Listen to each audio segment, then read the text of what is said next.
سيدنا مولانا محمد وعلى آل سيدنا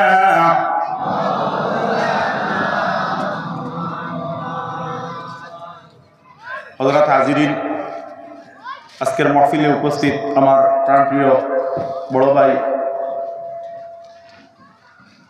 শাহ সুফি আলহাজ হজরত মৌলানা ফখরুল ইসলাম সাহেব মাদ্দাজিল্লুহুল আলী, তাছাড়া আরও আমার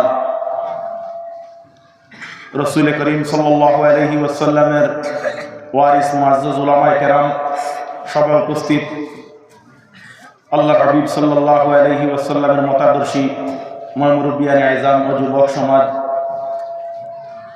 বাড়িতে পর্দায় অবস্থানরত, পর্দার অন্তরালে পর্দা নিশি সম্মানিত মা ও বোনেরা, এই যে মহফিল, যেখানে মহফিল হইয়া থাকলো এক সালিহিন হলর মহফিল হোক আলহামদুলিল্লাহ।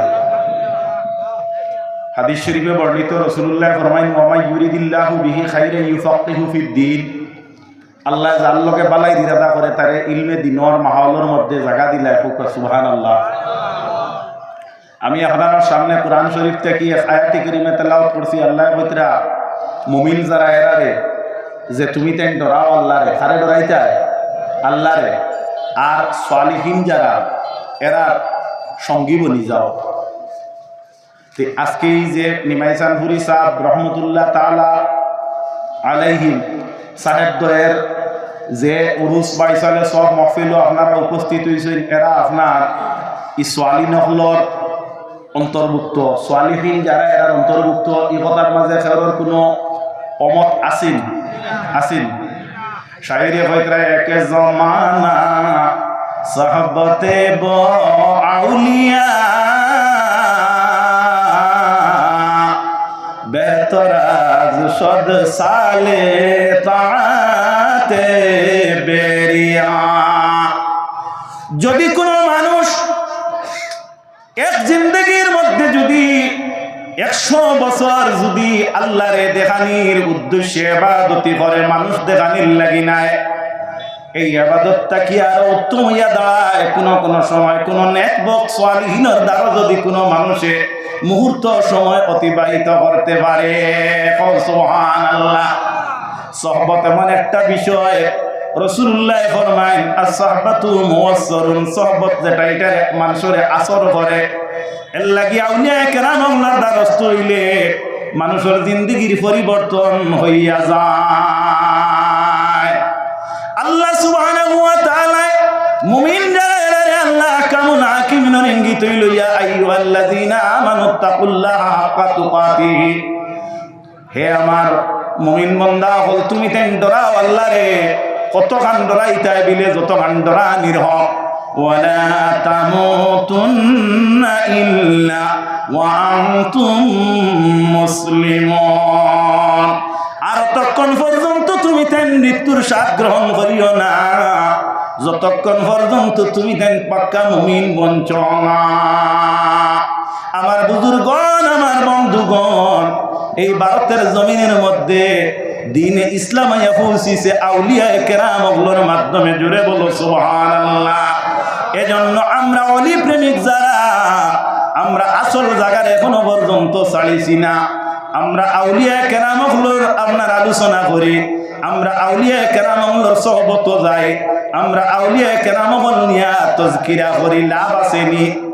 রাসূলুল্লাহর হাদিস, ইনদা যিকরি সালিহিন, অন্য আপনার রাওয়ায়াত হয় ইনদা যিকরি আউলিয়া আল্লাহি তানজিলুর রাহমা। যদি কোন জায়গার মধ্যে আউলিয়া কেরাম ওগুলোর আলোচনা হয়, এই জায়গার মধ্যে আল্লাহ রব্বুল আলামিনের রহমত বর্ষিত করেন, হোক সুবহানাল্লাহ।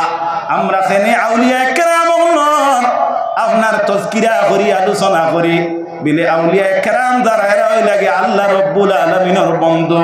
আর এরা রসিলায় এই জমিনের মধ্যে আমরা ইসলামের অনুসারী হইছি, আমরা ইসলাম রে মান্যওয়ালা হইছি।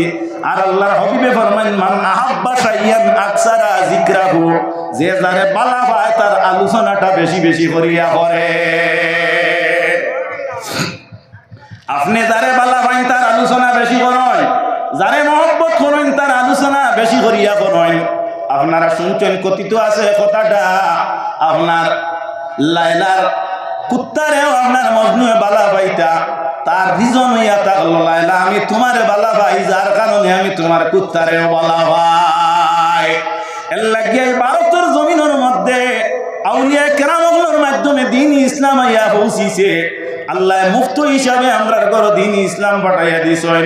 এর লাগিয়ে আমরা ইসলাম ধর্মের উপরে যদি সাবিত থাকতে হয়, তাহলে একটা হাতিয়ার আমরার ঘরের মধ্যে প্রস্তুত করিয়া রাখতে লাগবো। হাতিয়ারটার নাম আপনারা সামনে বললে আপনারা আনন্দিত হইবা না বেজার হইবা? আনন্দিত হইবা। যদি হয় বড় হাতিয়ার এগুলো আপনার বিধ্বংসী অস্ত্র, আপনার আখে আপনার নির্বুধ মানুষ ইতার থাকলে হইবা মনে হয় কিতা বড় অস্ত্রর নাম হইত না। ভাই অকল বন্ধু অকল কুরআন শরীফে বর্ণিত আল্লামা আদমাল আসমা কুল্লাহা সুম্মা রাদাহুম আলাল মালাইকাতি ফাকালা আম্বিউনি বিআসমাই হাউলাই ইন কুনতুম সাদিকিন। অর্থাৎ আল্লাহ রাব্বুল আলামিন হযরতে আদম রে এই পৃথিবীর যত আসিয়া হল আছে এগুলার নাম রে আল্লাহ শিক্ষা দিছেন। আর ফেরেশতা যারা তারে আল্লাহ রাব্বুল আলামিন নিবেদন করছেন যে এগুলার নাম উল্লেখ করার লাগে। আর তৎসঙ্গে শর্ত করুন তুমি তেন যদি সত্যবাদী হও তাহলে এগুলার নাম তুমি তেন বর্ণনা করো। ফেরেশতা হলে উত্তর দেন ক্বালু সুবহানাকা লা ইলমা লানা ইল্লা মা আল্লামতানা ইন্নাকা আনতাল আলিমুল হাকীম। আল্লাহ আপনার জাত পবিত্র, আমরার কোনো ইলম নাই, আমরার কোনো জ্ঞান নাই, আমরার কোনো বলার শক্তি নাই। আপনার তাকে যা ইলম আমরা পাই তার মাধ্যমে আমরা চলাফেরা করি। সুবহানাল্লাহ। হযরতে আদম রে খোয়ার লগে লগে আদমে তামামর নাম জানাইয়া দিলেন। আল্লাহ রাব্বুল আলামিনে এই জমিনের মধ্যে ইবাদতুল লাগি যারা বানাইছিল এরা হইলা ফেরেশতা। এই ফেরেশতারে আল্লাহ রাব্বুল আলামিন হুকুম করেন হি আমার ফেরেশতাগণ তুমি তেন আদম রে সিজদা করো। সুবহানাল্লাহ। আদম সিজদা হইছেন কোন কারণে? সিজদার উপযোগী হইয়া তাসন গিয়া আপনার হযরতে আদমের ইলমের কারণে। সুবহানাল্লাহ। এর লাগিয়া এই জমিনও ইসলামের উপরে সাবিত থাকতে হইলে আপনার মধ্যে ইলম আকল বিদ্যা বুদ্ধির প্রয়োজন আছে। এর কারণে আপনারা আপনার পরবর্তী প্রজন্ম যারা বাচ্চা কাচ্চা যারা এরারে সহি সালামতে দিনী শিক্ষা, দুনিয়াবী শিক্ষা, জাগতিক শিক্ষা যার মাধ্যমে এই জীবনটা অতিবাহিত করতে মানুষের কোনো নমুনা কোনো অসুবিধা সৃষ্টি হয় না, এই ইচ্ছা উদ্দীপনা কমপক্ষে আমরা প্রত্যেকের অন্তরে থাকার দরকার আছে কিনা? ওটা হইল আমরা সর্বোচ্চ হাতিয়ার। যদি আমরার মধ্যে ইলম নামক জ্ঞান নামক যে নিয়ামক, যে বস্তু, যে নূর, যে আলো যদি আমরা ঘর পর্যন্ত পৌঁছে যায়, আল্লাহ সুবহানাহু ওয়া তাআলা দুশমনের আপনার সম্মুখ থাকি ইলমের বদৌলতে শয়তানের ফেরত থাকি এই দুনিয়ার দুঃখাবাজর দাগাবাজর দাগাত থাকি আল্লাহ রাব্বুল আলামিন হেফাজত করিলেন। সুবহানাল্লাহ।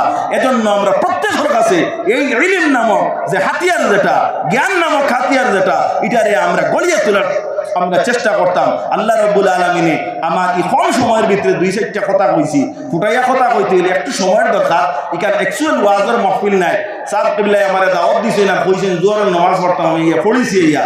এর বাদে আরো 2 জায়গা যাওয়া আছে, হঠাৎ গেলে আমরা ওয়াজ করি। অ্যাকচুয়ালি নিয়ত ইয়া থাকলো যে জিয়ারত আইছি, আর জিয়ারত করলে কি তো হয় মৌত ইয়াদ হয়, বেশি বেশি করিয়া মুর্দেগানোর জিয়ারত করিও। আল্লাহ নেক বক মানুষ সকলের সঙ্গী করিয়া আমরা জমিনও রাখতো। আর যখন জমিন থেকে আমরা বিদায় হইব আল্লাহ রাব্বুল আলামিনে যেন আখেরি কলিমা আমরা মুখ থেকে জারি করে দিন লা ইলাহা